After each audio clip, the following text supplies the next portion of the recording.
बोलती पुस्तके. ज्यांना वाचनाचा नाद त्यांना बोलती पुस्तके घाली साद. आमचं चॅनल सबस्क्राईब करा आणि सबस्क्राईब करायला इतरांनाही सांगा.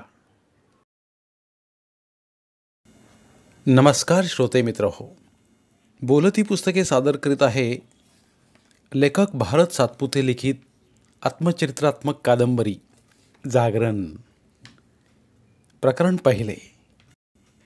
दिवाळी मागून आणलेल्या झोळ्यांवर आम्ही भावंडे तुटून पडताना आप्पा म्हणायचेही, अरे वाटण्यात तरी हो द्या की रे. घरात खुंटीला संबळ तुंतून अडकवायचे आणि अंगणात जर्मनच्या भुगण्यांनी झोळ्या उलथायचे. बुंदीचे लाडू, चकल्या, शंकरपाळे, कुंडुळे, करंज्या, शेव चिवडा हे बघून ते कधी खाईन असं व्हायचं. प्रत्येकाच्या 2 वाटण्या व्हायच्या. जुने फाटके कपडेही यायचे, तेही ज्याच्या त्याच्या अंगाच्या मापाप्रमाणे वाटून घ्यायचं. या 2 वाटण्यातला थोडा थोडा हिस्सा दोघांनीही आत्याला द्यायचा. एका अपघातात खूप वर्षांपूर्वी तिचा नवरा वारला. तेव्हापासून ती इथे गातेगावालाच घरासमोर झोपडीत राहायची. बबन तिचाच मुलगा. आमच्या वडिलांना आत्या भाऊ म्हणायची. मग आम्हीही वडिलांना भाऊच म्हणू लागलो.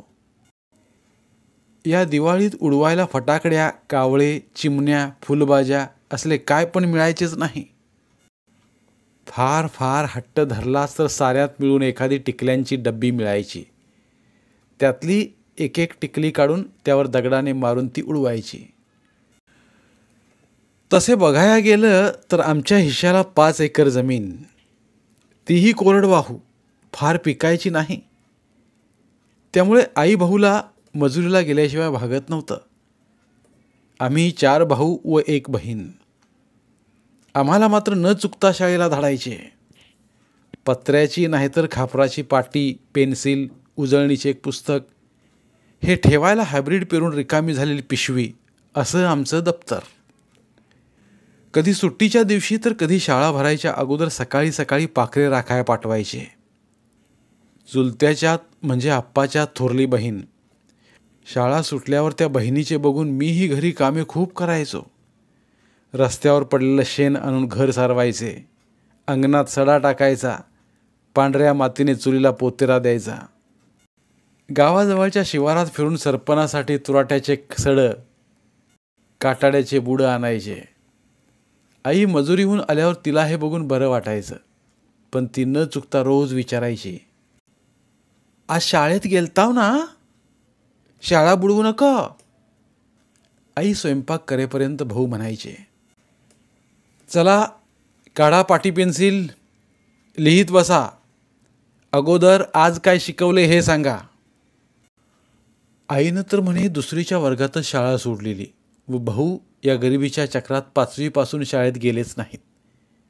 तरीही आमच्या शिक्षणाची ते सतत काळजी घ्यायचे. कधीतरी सुपारी आली म्हणजे जागरण गोंधळाला भाऊ आप्पांबरोबर जात असत. सुपारी घेणे म्हणजे एकदा दिलेला शब्द पाळायचा. पुन्हा कोणी त्याच दिवशी जरा वाढवून दाम देतो म्हणाले तरी तिकडं जायचं नाही. हे जागरण लग्नाच्या अगोदर हळदी देवकार्याच्या दिवशी घालतात किंवा लग्न झाल्यास वावर जत्रा म्हणजे देवदेव करून आल्यावर घालतात. रात्री सुरू झालेला हा जागरण गोंधळ पहाटेपर्यंत चालायचा. यावेळी घरातली मोठी माणसे सहसा झोपत नसत. रात्री जागरण सुरू करताना नवरा नवरीच्या डोक्यावर कलश देऊन त्यावर भाकर भाजी ठेवून गावातल्या मंदिरांना जात असत. हा नैवेद्य शाकाहारी किंवा मांसाहारी असे. या जाण्याला मार्ग काढणे म्हणत. जागरणाला खंडोबाचे कुलदैवत असेल तर वाघ्या मुरळ्या, देवीचे असेल तर आराधी, ज्योतिबाचे असेल तर जोगी हजर असत.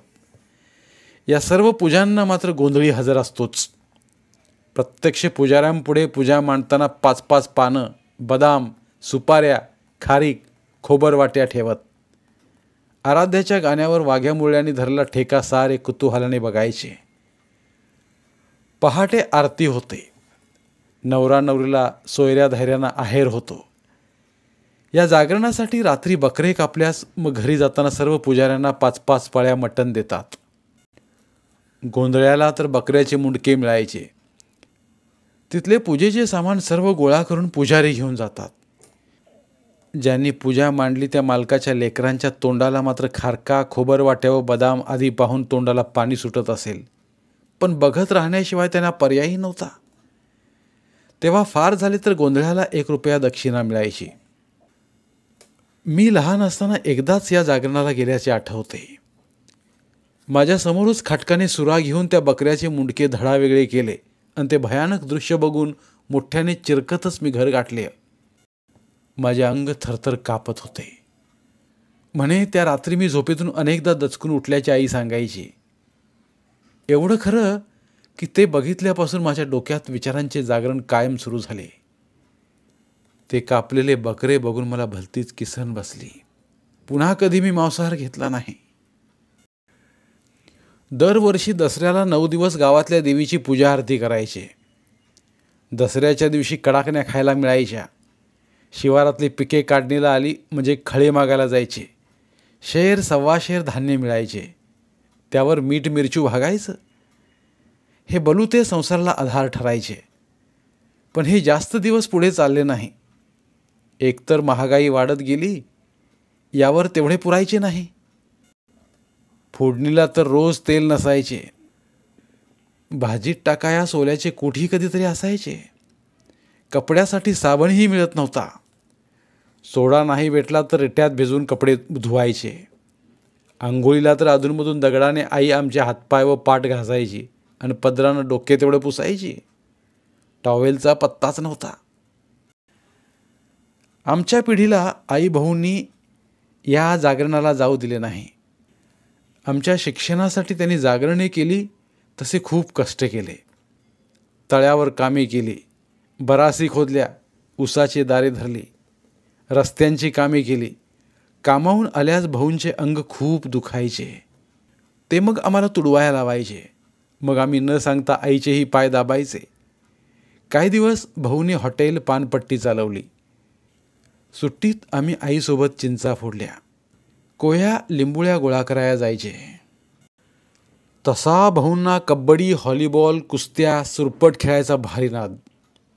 जोर, बैठका, दंड असा पहाटे व्यायाम करायचे. कमवण्याकडे तेवढे लक्ष नसायचे. पत्ते खेळायचाही नाद लागला. त्यात पैसे आल्याचे कधी दिसत नव्हते, पण रात्री परगावी जाऊन पत्ते खेळायचे. त्यांचे मित्रही तसलेच म्हणा. त्यात दारुडे बरेच होते. भाऊ एकदा पिऊन आले. अंगणात भलतेच वकले. आई रडायली. इतक्यात त्यांच्या जवळचे वडीलधारे केदारमामा घरी आले. त्यांनी हा तमाशा पाहिला. भाऊंना भलता चोप दिला तर म्हणे सिंधी पिली होती. पण एवढं खरं की तेव्हापासून भाऊनी पुन्हा पिलेले आठवत नाही. काही दिवसांनी आई भाऊ पाचलेगावकरांच्या दर्शनाला गेले. त्यांना गुरु करून घेतले आणि तेव्हापासून मटण खायचे सोडल्याचे ते सांगतात. नंतर बरेच दिवस भाऊ जागरणालाही जात, पण येताना त्याने कधी बकऱ्याचे मुंडके आणले नाही. 6वीच्या वर्गात असेन. 1972ला खूप मोठा दुष्काळ पडला. 2-2 वर्षे शेते रिकामी होती. माणसांना पोट भरणं अवघड झालं होतं. इलूमिलूची भाकरीही वेळेवर खायला भेटत नसे. जनावरे तर झाडांचा पाला खायचे. या जनावरांचा सांभाळ होत नसल्याने अनेकांनी बाजारात त्यांना फुकट सोडून दिले. या काळात सरकारी विहिरींची कामे निघाली. भाऊला स्वतःच्या शेतात विहीर घेता येत होती. पण अगोदर थोरल्या भावाच्या शेतात विहीर घ्या असं सांगितल्यानं आप्पांच्या शेतात विहीर मंजूर झाली. त्या विहिरीवर बरेच दिवस आईवडिलांनी कामे केली. शाळेत आम्हाला दुष्काळामुळे गूळ टाकून भाजल्या गोड रव्याची सुकडी भेटायची. तुटके जर्मनचे डब्बे घेऊन आम्ही शाळेत जायचे. रांगेत उभे राहून सुकडी घ्यायची. बाजूला येऊन गप्पा गप्पा खाऊन घ्यायची आणि पुन्हा अजून द्या म्हणत रांगेत उभे राहायचे. यावेळी कधी कधी गुरुजींचा रप्पाटा भेटायचा. पण तशीच तुरमड देऊन रांगेत उभे राहून सुकडी घ्यायचीच. 2-3 भावंडीही शाळेत होतीच. सर्वांची सुकडी घरी जमा करायची. त्याचा रात्री शिरा व्हायचा. यातून आमचे एक वेळचे जेवण भागायचे. कधी नाही ती शाळेत एकदा पेंड खजूर आली ती आली ऐन एकादशीच्या दिवशी आली. गुरुजी म्हणाले, ज्यांना ज्यांना एकादश आहे त्यांनी हात वर करा, पेंड खजूर देऊत. पहिला हात मी वर केला. घराशेजारचा तान्या म्हणाला, गुरुजी, भारत्याने सकाळी सकाळी हायब्रिडची भाकरी घिसली आहे बघा. आत्ता खोटं बोलतय, त्याला उपास नाही. गुरुजीने जवळ येऊन, पुन्हा खोटे बोलायचे नाही असं म्हणत दोन्ही कान पिरगाळले, पण हातावर पेंड खजूर खायला दिली. कशी खावी हेही माहीत नाही. आटोळी सहित पोटात घातली. रस्त्यावर ओरडत चालले तर ते खायला घे म्हणून आईजवळ रडत बसायचे. आईकडे कुठले पैसे? केसावर बंबई मिठाई मिळायची. आईने विंचरून गोळा करून नाहणीच्या त्रुट्यांनी खाऊन ठेवलेले केस त्याला देऊन आमचे लाड पुरवायचे आम्ही. 2-4 दिवसाला पुन्हा तो आला की पुन्हा आईजवळ हट्ट धरायचा. तवा आई चिडून म्हणायची, आत्ता कुठून घेऊ? मेले केसही जास्त गळत नाहीत.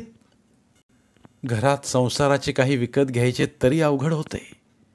शेजारच्या उकिरड्यातला खत रोजाने बैलगाडीत भरताना एकदा आईला तुटकी फणी सापडली. आईने ती बरेच दिवस वापरली. आरसा तर काय नेहमी फुटका तुटकाच असायचा. या दुष्काळात एकदा माझ्या लहान भावाने म्हणजे आबाने कुत्र्याचे पिल्लू घरी आणले. भाऊ रागावत म्हणाले, आपलीच खायची मारामार आणि याला कुठून खायला घालावे, परत नेऊन सोडा. हो ना करत दूर लांबच्या गल्लीत आबाने त्याला सोडले. थोड्या वेळाने पिल्लू बाहेर वट्ट्यावर येऊन बसले. मग मात्र भाऊ अजून रागावले. आईने शेताकडे जाताना गावाबाहेर ते पिल्लू सोडले. दुसऱ्या दिवशी पहाटे दरवाजा उघडला तर पिल्लू हजरच. मग मात्र भाऊनी मित्राची सायकल घेऊन पोत्यात घालून गावच्या शिवबाहेर तळ्याजवळ पिल्लू सोडले. तर 2-3 दिवसांनी ते दारातच. शेवटी त्याला नाविलाजाने पाळावेच लागले. मग त्याचे नाव बंड्या ठेवले. त्याने खळ्या दळ्याला शेताचीही भलती राखण केली.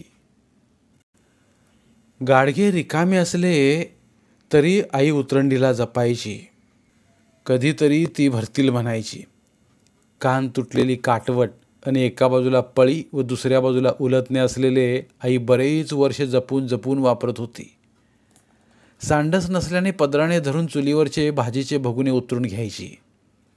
एकाच परातीत दोघे जेवायचे, कारण घरात 2-2च जर्मनच्या पराती, वाट्या, तांबे असायचे. त्यातला मोठा तांब्या तर हागणदारीला जातानाही वापरायचे. पुन्हा राखेने घासून खंगाळून तोच तांब्या पाणी प्यायला घ्यायचे. आई पिठाच्या गिरणीत गेल्यावर दळण संपले तरी त्या पत्र्यावर जोरजोराने बुक्क्या मारायची. तेवढेच घासभर पीठ जास्त येईल म्हणायची. घरी आल्यावर स्वयंपाक करताना भाकरी जास्त व्हाव्यात म्हणून कधीकधी आंबाडीची भाजी पिठात घालायची. चुकून कधी एखादी भाकर उरलीच तर ती वाळवून त्याचे तुकडे शिजवायची. ते फार मस्त खमंग लागायचे. डाळी मात्र आई घरीच जात्यावर दळायची. ते दळताना आमचे नाव घेऊन आमच्यावर गाणी म्हणायची.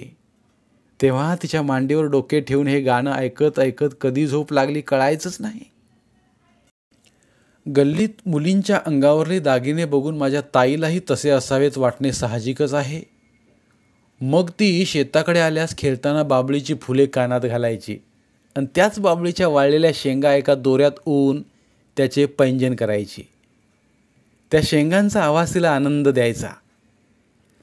राखी पौर्णिमेला दुकानातली राखी घेणं शक्य नव्हतं. मग कापसाला दोरा बांधून ओल्या हळद कुंकवात बुडवून त्याची राखी तयार करून ती तिच्या गुरुजींच्या घरी जाऊन त्यांना बांधायची. त्यांनी ओवाळणीत टाकल्या 1-2 पैशात नवी पाटी आणायची.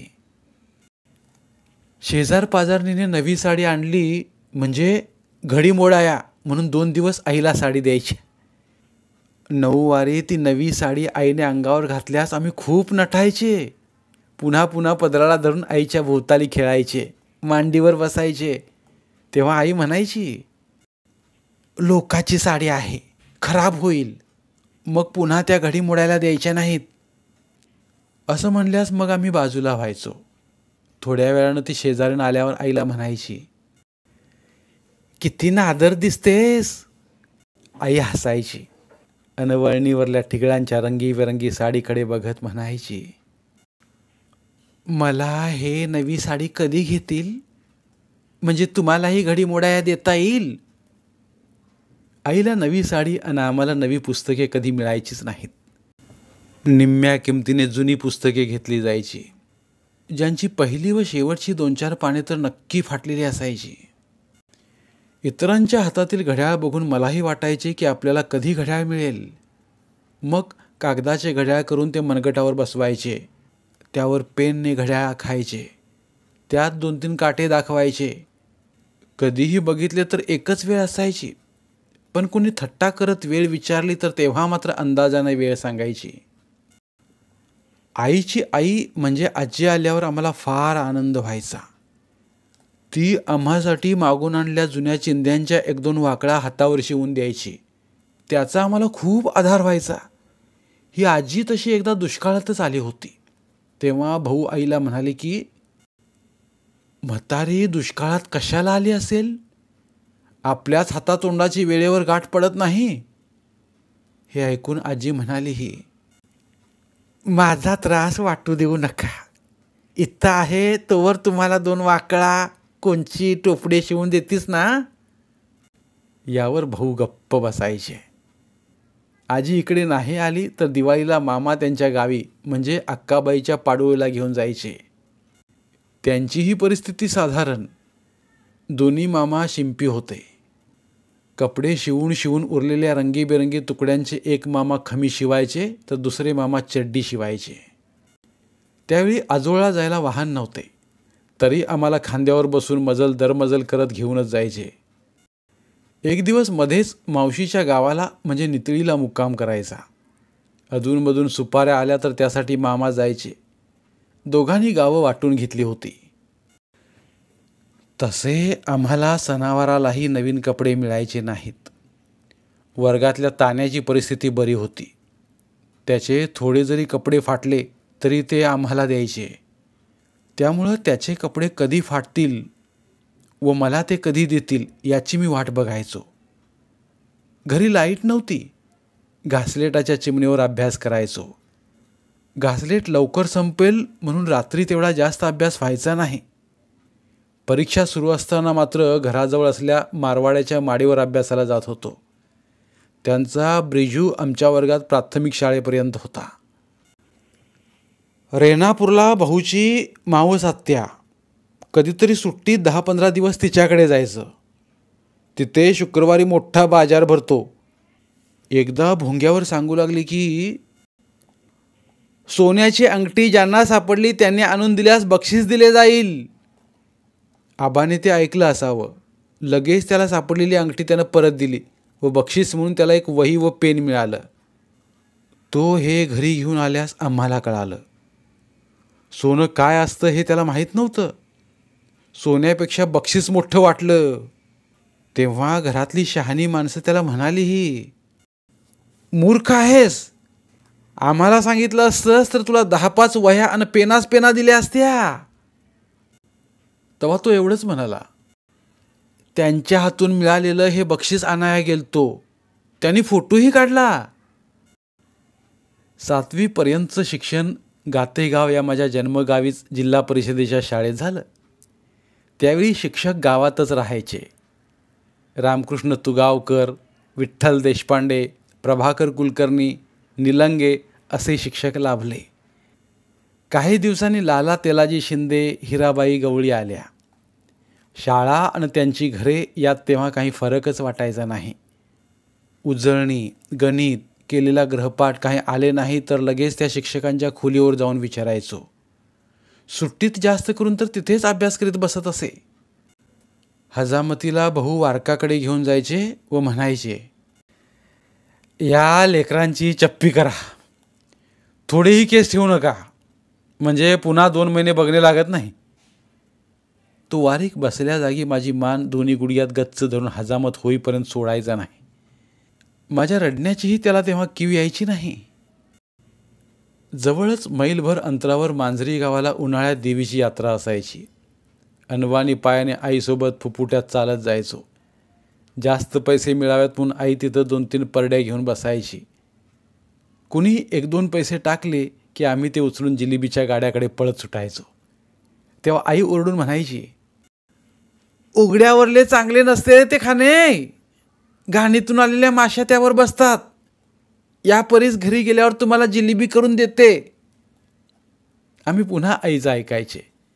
घरी गेल्यावर आई म्हणायची, तुम्हाला जिलेबी देऊ का उजळणीचे पुस्तक? आमचं म्हणणं ऐकायच्या आत आई दुकानात नेऊन उजळणीचं पुस्तक हातात द्यायची, नाहीतर पेन्सिलीचा पुडा द्यायची. आमच्या शाळेत बचतीची योजना सुरू झाली. जेवढे जवळ असतील तेवढे पैसे त्या बचतीसाठी गुरुजींकडे द्यायचे. आमच्याकडे पैसे येतच नसल्याने आम्ही पैसे द्यायचा विषयच नव्हता. पण वर्गातला रावण्या मात्र दुपारच्या सुट्टीत घरी गेल्यावर कणगीतील ज्वारी, गहू रोज थोडं थोडं चुरून दुकानला घालायचा. कधीकधी गुम्यातले हरभरीही विकायचा. दुकानदार जेवढे पैसे देतील तेवढे ते गुरुजींना नेऊन द्यायचा. एकदा दिवाळीजवळ आल्यास रावण्याने नवे कपडे घ्यायचेत असे खोटेच कारण सांगून गुरुजींकडून जमा झालेले पैसे मागून घेतले. त्यातून दिवाळीत उडवाया फटाकड्या, तोटे, टिकल्या, कावळे आदी आणलं. मग मी दिवाळीत सकाळी सकाळी तो फटाकड्या कशा वाजवतो ते बघायला जायचो. त्यानं उडवताना एखादी फुसकी निघाली आणि ती घ्यायला मी गेलो तर तो माझ्या हातातली ती फुसकी फटाकडी हिसकावून घ्यायचा. अशीच एक मोठी फटाकडी तो उडवायला गेला तर ती फुसकी निघाली. कोणी घेल म्हणून रावण्याने ती गडबडीने खिशात घातली. त्या फुसक्या फटाकडीने खिशातल्या इतर फटाकड्या पेटल्या. आवाजावर आवाज होऊ लागले. रावण्या जमिनीवर रडत लोळायला लागला. जवळ कोण जाणार? एवढ्यात शेजारचे आजोबा पळत आले. त्याच्या अंगावर माती टाकली. तेव्हा कुठं पेटलेलं थांबलं. यात रावण्याची मांडी भाजली. लगेच जवळच्या पाटीपर्यंत बैलगाडीत व तिथून तालुक्याच्या दवाखान्यासाठी बसने घेऊन गेले. महिन्याभराने जरा बरा होऊन तो गावी आला. त्या वर्षी त्याने कायमची शाळा सोडली. दिवाळी आली म्हणजे आजही रावण्याची आठवण येते. धन्यवाद. उर्वरित कादंबरी पुढील भागात.